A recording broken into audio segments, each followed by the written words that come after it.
कल रात को माता रानी हमको दर्शन दिए हैं और एक तो बात बोले हैं कि माता रानी आपकी निष्ठा और भक्ति से बहुत प्रसन्न है और साथ ही साथ आप लोगों के दुखों को देखते हुए बहुत दुखी भी है।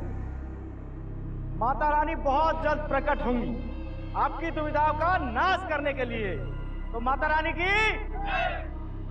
की तो भाइयों, अब आप लोग आइए और माता रानी की अर्जी लगाइए।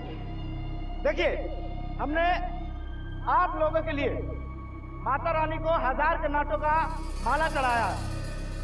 अब जो मुझसे बन पड़ेगा वो मैं जरूर चढ़ाऊंगा। माता रानी की माता रानी की या हमारे तरफ ना भाई ना, हम कोई पंडित पुजारी तो है नहीं, हम तो माता रानी के सेवक हैं और पूरी जिंदगी माता रानी की सेवा में गुजारनी है। आपके चढ़ावे को तो हम हाथ नहीं लगाएंगे। अरे महाराज, काहे पंडित जी को पाप लगा रहे हैं? ये दान पेटी नहीं देख रहे हैं? ये इसमें चढ़ाइए ना। हाँ, जाइए जाइए। अरे आप सब भी आइए, चढ़ावा लगाइए। आइए आइए आइए। माता रानी की माता रानी की।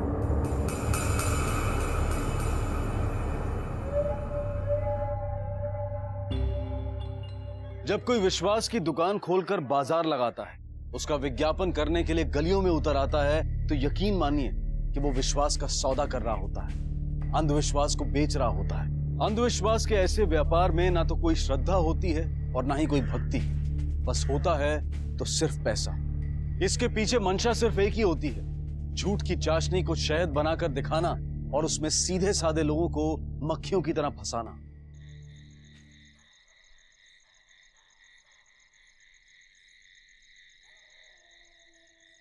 हमको भी हमारा हिस्सा चाहिए। ये कौन सा सोना? किस सोने की बात कर रहे हो? लंगड़ों की बस्ती में किसी की हैसियत है सोना चढ़ाने की? है? साला सोना खुद हड़प जाओगे। बहानेबाजी मत कर, मत बोल मूर्ति हमको मिला था। हाँ मिला था तो का उखाड़ने लगे तुम? हाँ, आइडिया तो हमारा था ना। तुम तो डर के कट रहे थे, बोले नहीं करते हैं, इसमें तो बड़ा जोखम है। ये देखो, ये हम थे जो दिए ई माल कमा के माला माल होने का आइडिया। ये ब्रेन की कौनो कीमत है कि नहीं? लटखोर, तू जानता नहीं हमको। 2 घंटे में ना तुम्हारा सारा खेल खत्म कर देंगे, बता देंगे पूरी दुनिया को। अरे धमकी मत दो, छोड़ो हमारा कॉलर।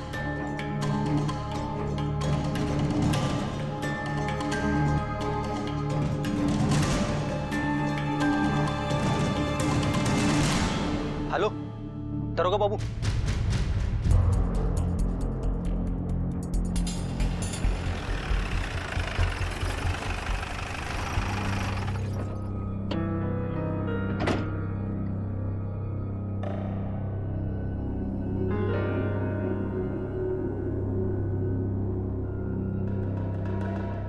ये सब क्या है गुप्ता? यहाँ तो कोई भी नहीं, पूरा पंडाल खाली है। लेकिन सर, फोन करने वाले ने यही जगह बताई, कोई चाय वाला।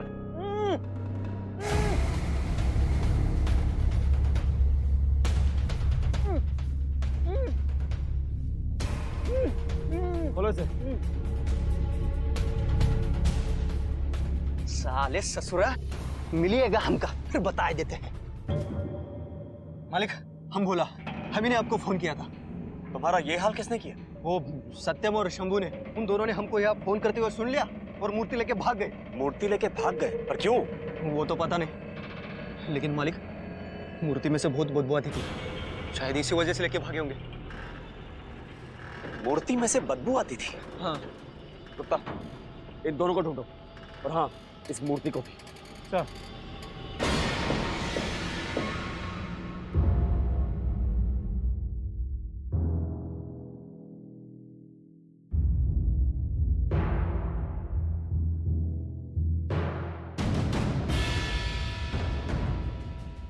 गुप्ता, तुम इसी मूर्ति की बात कर रहे थे? हाँ सर, यहाँ के मछुआरों से पता चला।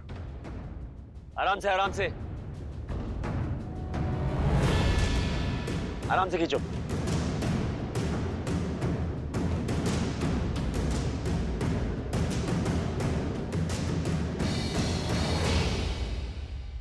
सर, इस मूर्ति में से किसी औरत के बाल निकल रहे हैं।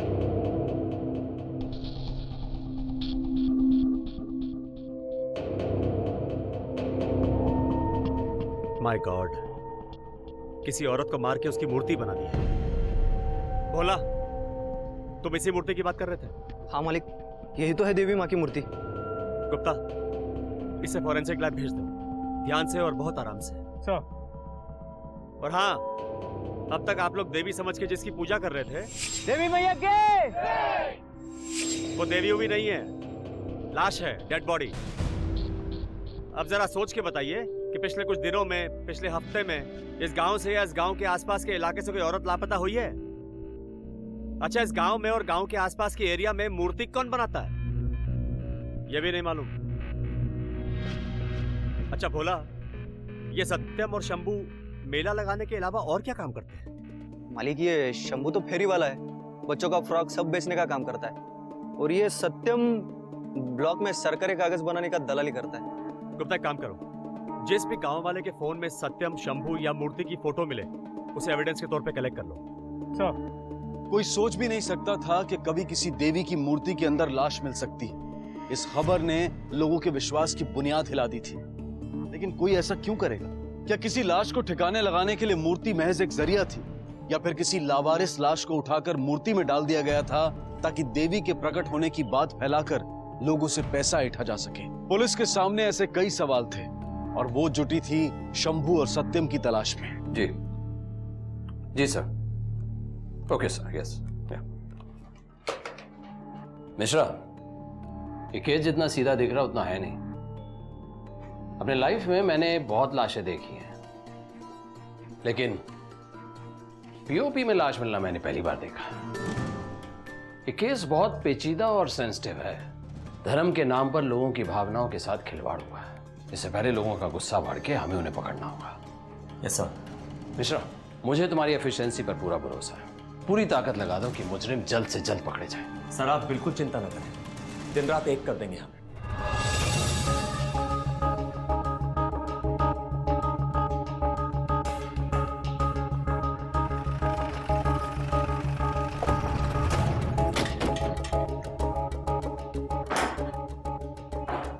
घर का कोना कोना छान मारो। सर। जी सर।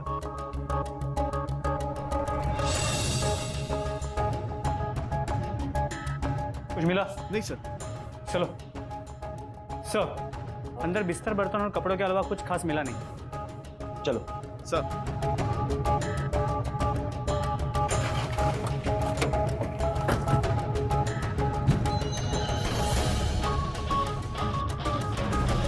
ढूंढो। सर।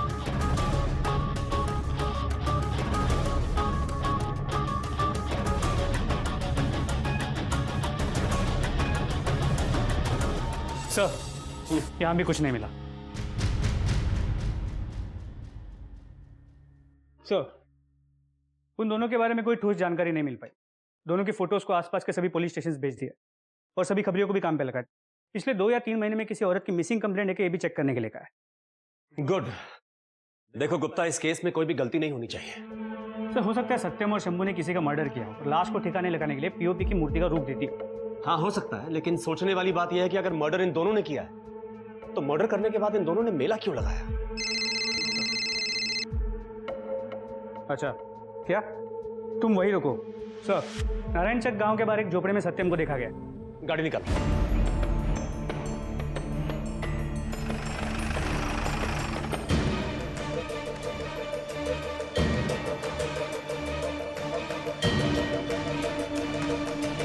तू यहां बाहर नजर रख।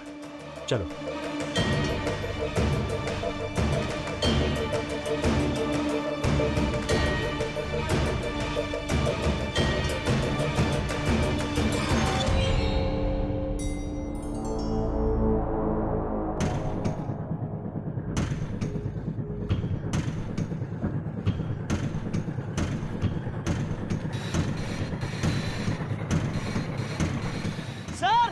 सर आइए जल्दी। बिल्कुल चुप। पहले मर्डर करता है, उसके बाद मेला लगाता है, और अब यहाँ छुप के बैठा है। साहब कोई मर्डर नहीं किया। चल तुझे मेला दिखाता हूँ, लेके चलो इसे, चल। साहब, आपको नहीं पता शंभू कहाँ पर है? आपने कोई मर्डर नहीं किया है। आपको तो ये भी नहीं पता था कि वो लाश कहाँ से आई और वो लाश मूर्ति में कैसे पहुंची। तुझे कुछ नहीं मालूम, अभी सब याद आ जाएगा। बोल शंभू कहाँ है? मैं बताता हूँ साहब। साहब वो मूर्ति शंभू को मिली थी साहब, हमको कुछ नहीं पता। शंभू के गांव का पता और उसका फोन नंबर दोनों बता जल्दी। साहब शंभू बनियापुर गांव का है साहब। फोन नंबर क्या उसका? नंबर क्या उसका? निकल।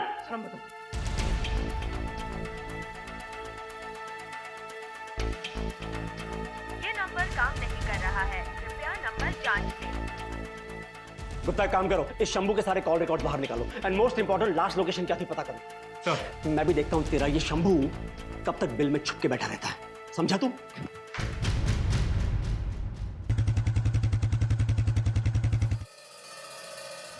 सर फोन के नेटवर्क डिटेल से पता चला है कि शंभू यहाँ से भागकर पास के गांव गया, जहाँ उसने अपना फोन स्विच ऑफ कर दिया।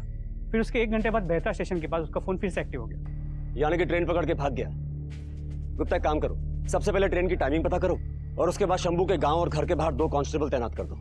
देखता हूँ भाग के कहां जाता है।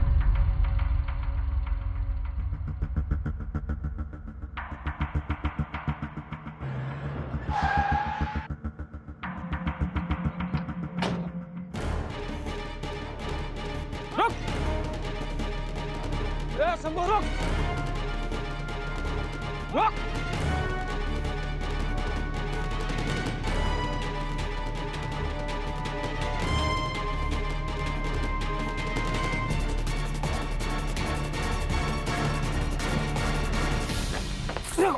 इधर हमें भगाएगा? हमें भगाएगा? कुछ नहीं किया। ए पकड़ क्या इसमें? ए चेक कर इसको। सच बोल रहे साहब, हम कुछ नहीं किया साहब। कुछ नहीं किया साहब, कुछ नहीं किया साहब। चल ए उठा इसको, ए चल। साहब कुछ नहीं किया। साहब कुछ नहीं किया साहब। आपने किसी को नहीं मारा साहब। किसी को नहीं मारा साहब। तू ऐसे नहीं बोल। कुत्ता बोल। सब बता दे साहब, हम कबूल करते हैं साहब। हम मूर्ति का इस्तेमाल करके लोगों के अंधविश्वास का फायदा उठाते थे साहब। सत्यम उस दिन चढ़ावे के बंटवारे में बेईमानी करने लगा था साहब। हमारा झगड़ा हो गया, भोला ने सब कुछ देख लिया और बात आप तक पहुंच गई। और इस काम के लिए तुमने किसकी आहुति दी? साहब हमने किसी को नहीं मारा साहब। सब वो आरा का होलसेलर है, वहाँ से माल लेकर लौट रहे थे साहब। ये सत्यम भी कोनो काम से लौट रहा था साहब। सबका सबसे बहुत जोर का लगा था साहब। रामपुर के पास हमने बस रुक पाई और सब हम पेशाब करने के लिए उतरे थे साहब। यार इतना लंबा सफर, साला अब जाके बस रोका है। सब झाड़ियों के किनारे हमने मूर्ति देखा था। सत्यम वो क्या है? बहुत सुंदर था साहब।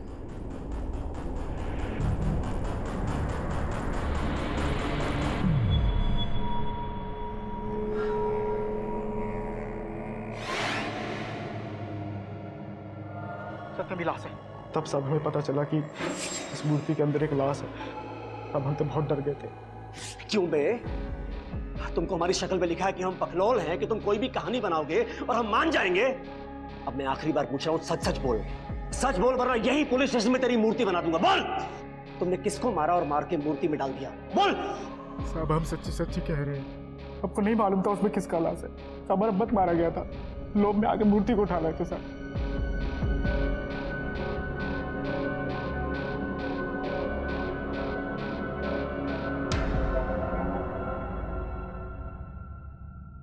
सर कोई लीड? अब तक तो नहीं सर। हमने सत्यम और शंभू से काफी पूछताछ की, लेकिन अब तक कोई खास इंफॉर्मेशन हाथ नहीं लगी है सर। अगर लाश रामनगर के उस तालाब के पास मिली है तो वो लड़की आसपास के किसी गांव में ही रहती होगी। एक काम करो मिश्रा सर, आसपास के पुलिस स्टेशन में चेक करो कि किसी लेडी की मिसिंग रिपोर्ट आई है क्या। अपने खबरियों को एक्टिवेट करो, एक गांव को छान मारो। Sure sir. अगर सत्यम और शंभू सच कह रहे थे तो इसमें हैरानी की कोई बात नहीं थी, क्योंकि आस्था का ऐसा व्यापार सबसे आसान होता है। इसमें इन्वेस्टमेंट जीरो, मेहनत जीरो और रिटर्न्स बहुत हाई होते हैं। इस व्यापार में लोग आकर प्रणाम करते हैं और पैसा देकर चले जाते हैं, और उन पैसों के बदले में उन्हें कुछ देने की भी जरूरत नहीं होती। शायद इसीलिए शंभू और सत्यम ने वो मूर्ति उठाकर मेला लगा लिया था। लेकिन पुलिस की मुश्किलें डबल हो गई थी। उन्हें पता नहीं चल रहा था कि ये लाश किसकी। उनके पास ना तो आइडेंटिफिकेशन का कोई जरिया था और ना ही आगे की कोई लीड। डॉक्टर साहब क्या पता चला? प्लीज बैठिए बैठिए। जी, मूर्ति से बॉडी किसी औरत की मिली है। एज करीब 30 के आसपास की होगी। उस औरत को पहले किसी ने मारा, फिर पीओपी लगाया है। बॉडी कितनी पुरानी? 2 से 3 हफ्ते पहले मारा गया है। और मौत का कारण? उसके सर पे किसी हैवी चीज से वार किया गया है। या फिर उसके सर को बार बार दीवार पे या जमीन पे मारा गया है। उसकी बॉडी से ये सोने की बाली मिली।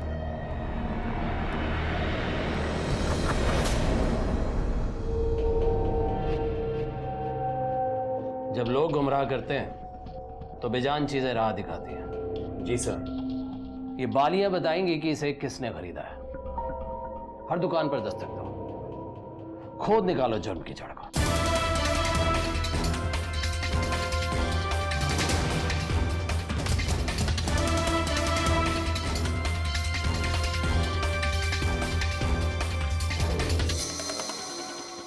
हाँ सर, ये बाली हमारे यहाँ की है। खरीदी किसने थी? कोई रिकॉर्ड है तुम्हारे पास? जरूर होगा सर, 1 मिनट दीजिए।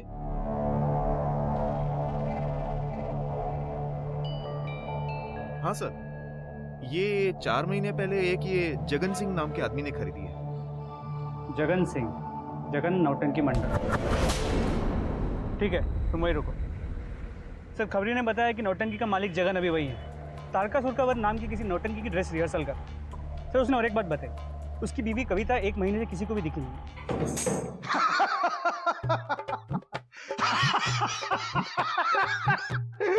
तारकासुर हुआ।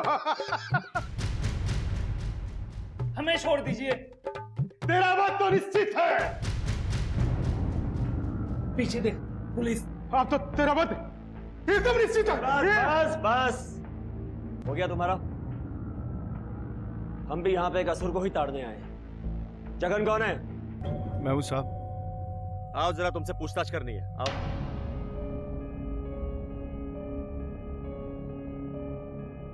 जगन, तेरी पत्नी कविता कहाँ है?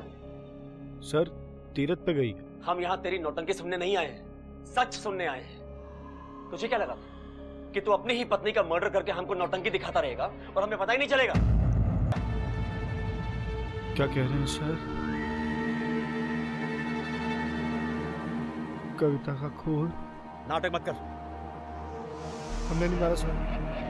सर, हमें तो पता ही नहीं उसका कत्ल हो गया। तेरी पत्नी इतने दिनों से गायब है और तूने अब तक उसकी मिसिंग कंप्लेंट ही नहीं लिखवाई। सर, वो मुझको बोल के गई थी तीरथ पे जा रही है। सर, किसी ने बोल दिया कि फोन फट जाता है, तो उसने कभी डर के हमारे फोन को हाथ भी नहीं लगाया, कांटेक्ट भी नहीं कर पाए। आप बताइए सर, मेरी क्या गलती है? मुझे कैसे पता होगा कहाँ है, किस हाल में? अच्छा, 15 से 20 मार्च के बीच तू कहाँ था? सर, मैं बनारस में था, मौसी के यहाँ पे। उनकी तबीयत बहुत खराब थी। मौसी के पास बनारस में? नंबर निकाल। गुप्ता, देखो बात करके। नंबर लगा। ये नंबर काम नहीं कर रहा है, कृपया नंबर जांच लें। नहीं लग रहा है सर। तेरे घर में तेरे किन दोस्तों का आना जाना है? तेरी पत्नी का किसके साथ उठना बैठना मिलना जुलना था? मुझे उन सभी लोगों के नाम और नंबर चाहिए। कुछ औरतें आती थी और मनोज और रितेश आते थे। मनोज और रितेश कौन है? सर, मंडली के लड़के। जगन के घर तुम्हारा इतना आना जाना क्यों था? मालिक, जगन दोस्त है हमारा, तो दोस्ती खातिर चाय चूय पीने को जाना आना होता था बस। और ये कविता, ये कैसी औरत थी? साहब, बहुत नेक दिल औरत थी और हमारी तो बहन जैसी थी। बहन? जी सर, कविता हमारी एकदम बहन की तरह थी। अच्छा, एक तो बात बताओ कि जगन के थिएटर में तुम क्या करते हो? सर, हम उसका बैक स्टेज का सारा काम देखते हैं। Backstage? जी। मतलब कि प्रॉपर्टी हुई, मूर्ति हुई, मुखौटा हुआ, ये सब संभालते हो ना? जी सर, और मुखौटा और मूर्ति का काम जगन खुदे देखते हैं। अच्छा, तुम लोग तो कलाकार आदमी हो, तो पेंटिंग उंटिंग तो आराम से बना लेते होगे। मेरा मतलब है कि मूर्ति हुआ, मुखौटा, ये सब बनाना तो तुम लोग के बाएं हाथ का खेल होगा। नहीं सर, हम इतना बड़ा कलाकार थोड़े ना है। अच्छा, मर्डर उर्डर तो आराम से कर ही लेते होगे। सर, पता नहीं आप क्या जानना चाहते हैं, लेकिन कविता बहन के मौत के साथ हमारा कोनो ताल्लुकात नहीं है। ठीक है, जाओ।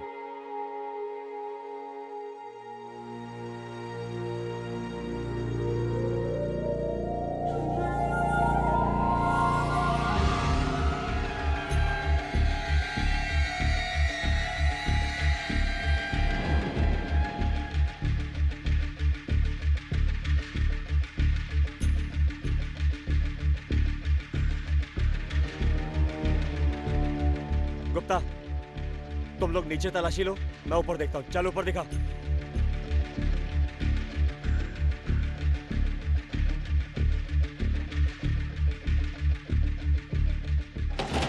क्या बे, तेरी बीवी का परमानेंटली जाने का प्रोग्राम था क्या? तेरे घर में तेरी बीवी का एक भी कपड़ा नहीं है। सर कुछ दिन पहले सर पेस्ट कंट्रोल करवाया था, सारे कपड़ों में बदबू थी, इसीलिए धोबी को दे दिया। तेरा पूरा खेल मेरी समझ में आ रहा है। तेरी बीवी इतने दिनों से गायब है और तूने उसकी मिसिंग कंप्लेंट नहीं लिखवाई।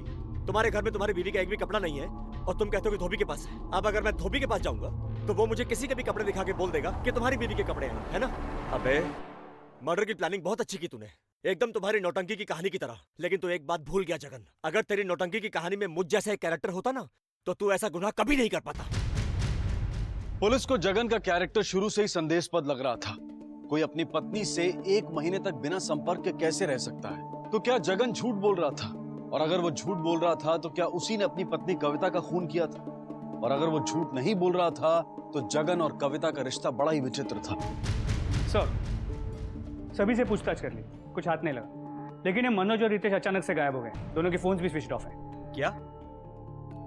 एक काम करो गुप्ता, पूरी फोर्स लगा दो, इन दोनों को फटाफट ढूंढो। और हाँ, इन दोनों का नंबर भी सर्वेलेंस पे डाल दो। सर,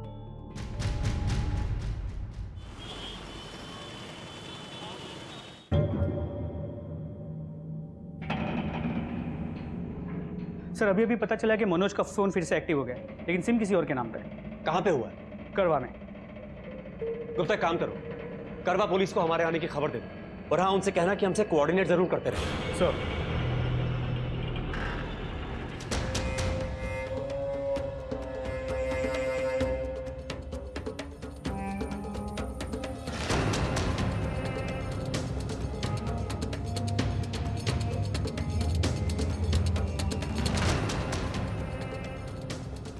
कौन सा? हाँ, ये बंदा।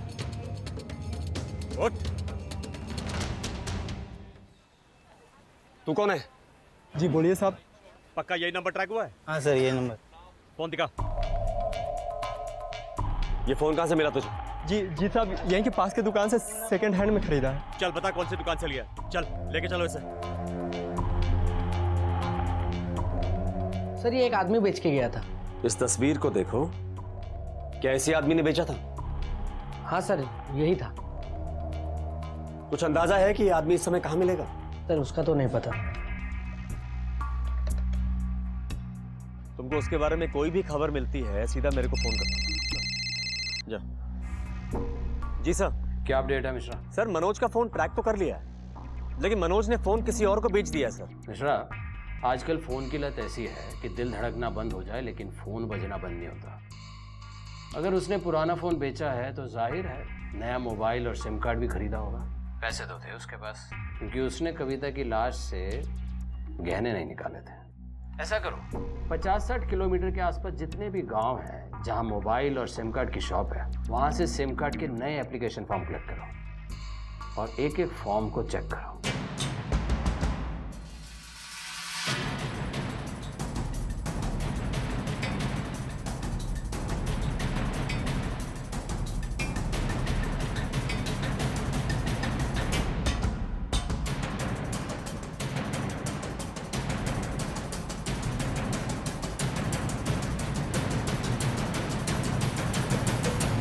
सर आपका शक सही निकला। मनोज ने पास ही के कस्बे से नया सेलफोन और सिम कार्ड खरीदा। ये उसकी डिटेल्स है। Very good. कुछ और मिला? हाँ सर, साइबर सेल को मनोज के पुराने फोन में से एक डिलीटेड वीडियो के ट्रेसेस मिले। वो उसे रिकवर करने की पूरी कोशिश कर रहा है। गुड। गुप्ता काम करो, इस मनोज का फोन भी सर्वेलेंस पे डाल। सर, पुलिस मनोज और रितेश को पकड़ने के लिए जमीन आसमान एक कर रही थी, पर क्या ये कोशिश रंग लाएगी?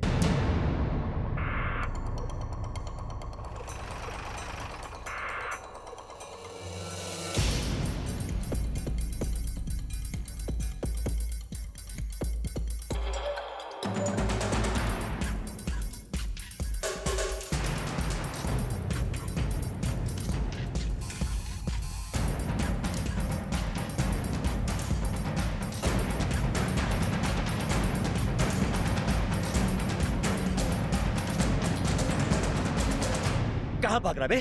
कहां भाग रहा है? पकड़ो, लेके चलो इसे। बस साहब बस, साहब बस बस बस साहब, हमने कुछ नहीं किया साहब, हमने कविता को नहीं मारा। अगर तुमने कुछ नहीं किया तो भागा क्यों? अपना फोन क्यों बेचा और एकदम से नंबर क्यों ऑफ कर दिया? साहब गाय मारे के कविता को तो हमें बहन जैसी थी साहब। बहन जैसी थी? अरे साहब हम का बताएं, उस कविता का ना चरित्र कोनो ठीक नहीं था, बहुत सारे चक्कर थे उसके, और ये बात उसके पति को भी पता था, पर उसने कभी कुछ नहीं कहा। क्या कविता के गैर मर्दों के साथ संबंध थे? और क्या ये बात जगन को पता थी और उसी ने कविता का खून कर दिया? पुलिस पुख्ता सबूत ढूंढ रही थी।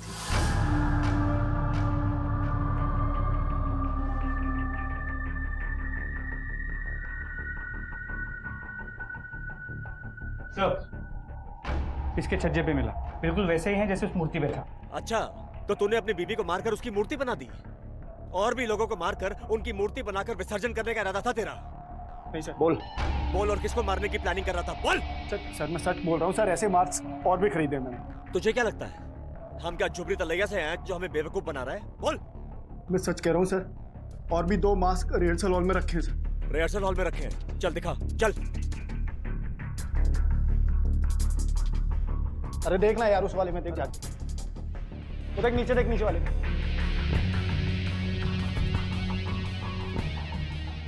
कहाँ गया यार मास्क? अरे मुझे क्या पता, मैं तो सिर्फ यहाँ पर नाम का इंचार्ज हूँ। कोई भी आता है सामान लेकर चला जाता है और रजिस्टर भी मेंटेन नहीं करता सर। चल वहां देख देख। हाँ देखता हूँ मैं।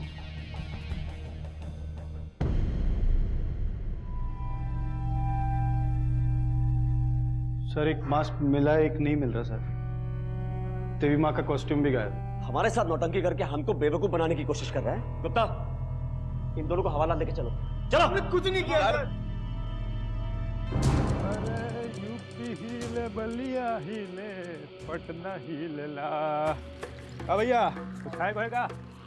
जाओ कुछ खाए के। बहुत गर्मी है भाई।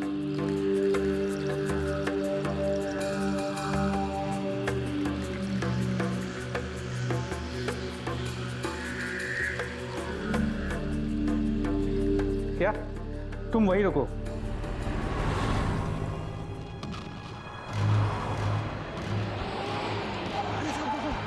ये रहा, ये रहा।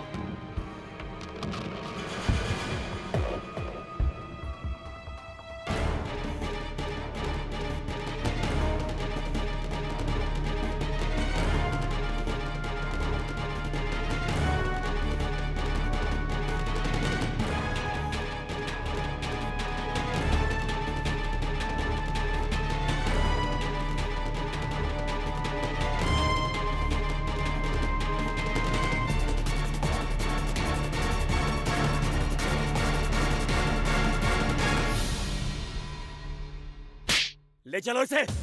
सर हम कुछ नहीं किए सर। मैं आखिरी बार पूछ रहा हूँ, सच बोल दे। अरे सर हम कुछ नहीं किए हैं। कुछ नहीं किया, अभी बताएगा तू। अरे सच बोल रहे सर, हम कुछ नहीं किए हैं। कुछ नहीं किया है? हम कुछ नहीं किया। अरे सर हम कुछ नहीं किया। कुछ नहीं सर, सच बोल रहे हैं सर, सच। चुप। अब सुन मेरी बात, मनोज ने सच बक दिया है।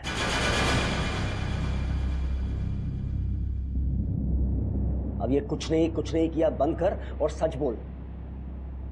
बोल। सच बोल रहे सर, हम कुछ नहीं किए हैं।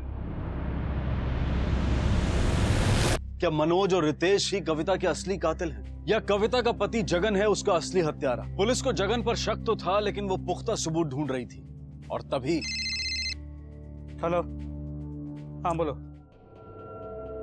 अच्छा ठीक है, ओके सर। फोरेंसिक लैब से फोन था, मोबाइल की वीडियो रिकवर हो गई। गुड। बहन जैसी थी।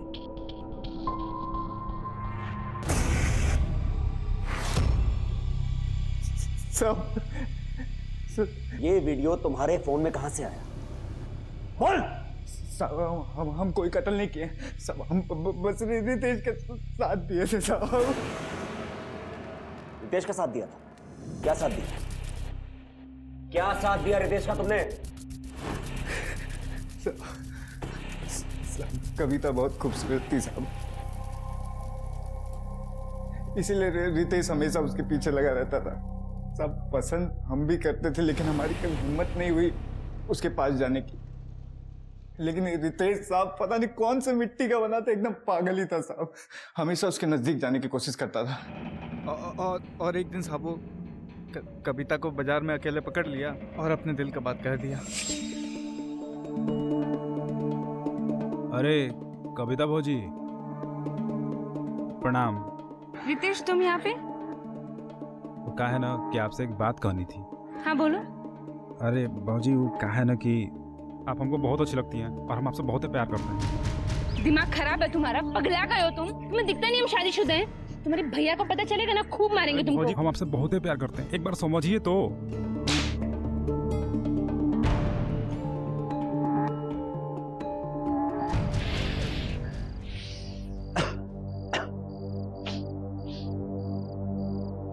अली, ये कविता अपने आप को समझती का है, सबके सामने हमको थप्पड़ मारी है ना, छोड़ेंगे नहीं ससुरी को। अरे दूर रहे मैं अपने। अरे काहे इतना सोच रहे हो, जाने दो ना। काहे बे, तुमको भी तो में बहुत इंटरेस्ट है ना? पागल हो गए क्या? कुछ भी बोल रहे हो तुम तो।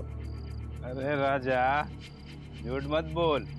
अच्छा सुन, हमारा पास एगो प्लान है जिससे हम दोनों के साथ मजा कर सकते हैं।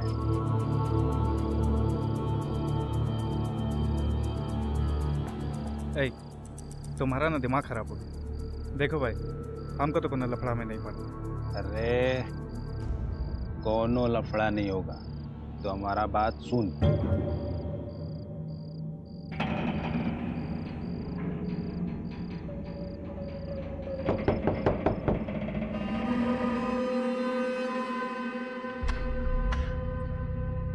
भाभी नमस्ते। तुम दोनों यहाँ पे? वो भाभी हम ना मामा बन गए, तो सबको मिठाई देने जा रहे थे, सोचा आपको भी देते चले। भाभी आप अंदर नहीं बुलाएंगे? आओ।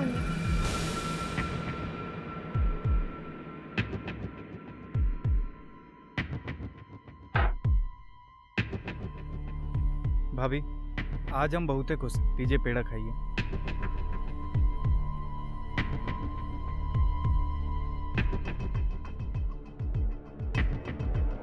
रिहर्सल कैसा चल रहा है तुम्हारा? ठीक ठीक चल रहा है भाभी।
सब शुरू में तो बहुत ही चुप थी, बाद में उल्टा हमी को धमकाने लगी।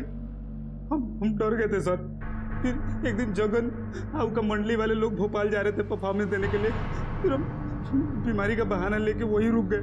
फिर बाद में हम कविता के लैंडलाइन पे फोन करके उनको रिहर्सल हॉल में बुलाए, फुटेज देने के बहाने। सर बाद में पता चला कि वो कहीं तीर्थ यात्रा पे जा रही थी। उसके बावजूद वो हमसे मिलने आई।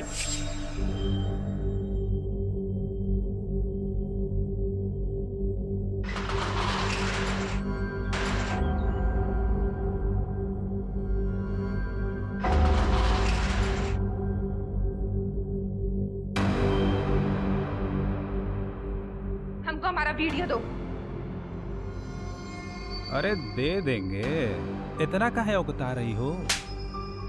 देख रितेश, बहुत हो गया अब। हाँ, हमको हमारा वीडियो दो अभी के अभी, वरना हम पति और पुलिस दोनों को बता देंगे।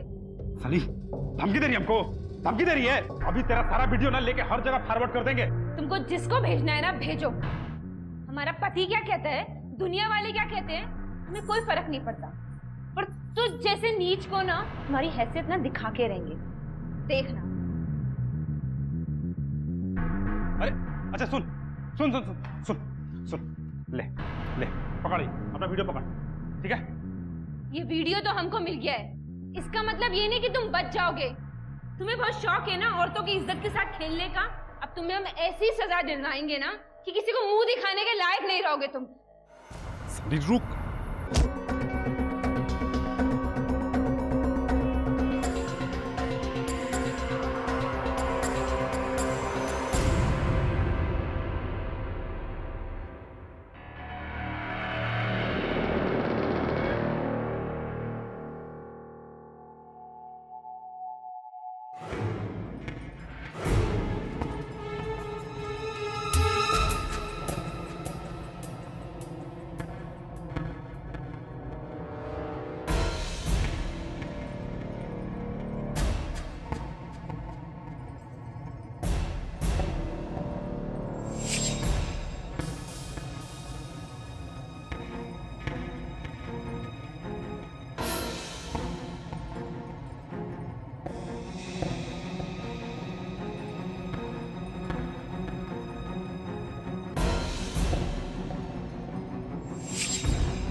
रितेश, का हुआ? तबीयत खराब है का? नहीं। और ये मूर्ति कहाँ से आई है? मूर्ति नहीं है, कविता है। क्या बकवास कर रहे हो बे? देखेगा? हाँ।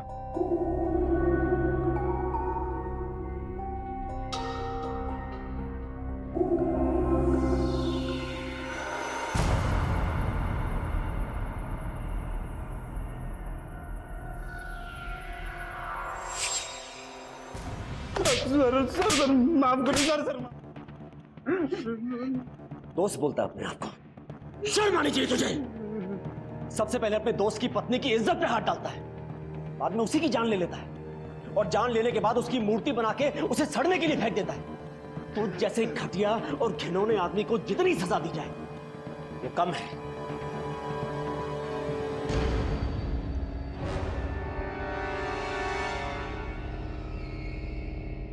कविता की हत्या के इस मामले ने इस बात की फिर से एक बार पुष्टि कर दी कि हमने अपने समाज में औरतों को खुलकर जीने की, अपनी बात कहने की और अपना दुख दर्द बांटने की आजादी नहीं दी है। अगर मनोज और रितेश कविता को ब्लैकमेल कर रहे थे तो उसने कभी इसके बारे में किसी को कुछ बताया क्यों नहीं? पहले ही दिन से इसके खिलाफ आवाज क्यों नहीं उठाई? इसमें दोष सिर्फ कविता का नहीं, हमारी मानसिकता का है, हमारे नजरिए का है, जो ऐसे किसी भी अपराध का शिकार बनने के बाद औरतों को एक अलग तरीके से, नीची नजर से देखता है। क्यों ऐसे अपराध में बदनामी होती है औरतों की? अगर कोई आपका सामान लूट लेता है या आप किसी हिंसा का शिकार होते हैं तब तो आपकी बदनामी नहीं होती, तो फिर ऐसे अपराध में औरतों की बदनामी क्यों? बदनामी का यह डर ही ऐसे हैवानों को ऐसे घिनौने अपराध करने का अवसर देता है। ये बेहद जरूरी है कि हम अपने आसपास के लोगों की मानसिकता, उनका नजरिया, उनकी सोच बदलने की कोशिश करें। इसी विचार के साथ मैं अनूप सोनी अब आपसे विदा लेता हूँ। फिर मुलाकात होगी अगले एपिसोड में और खुलासा करेंगे एक और जुर्म का।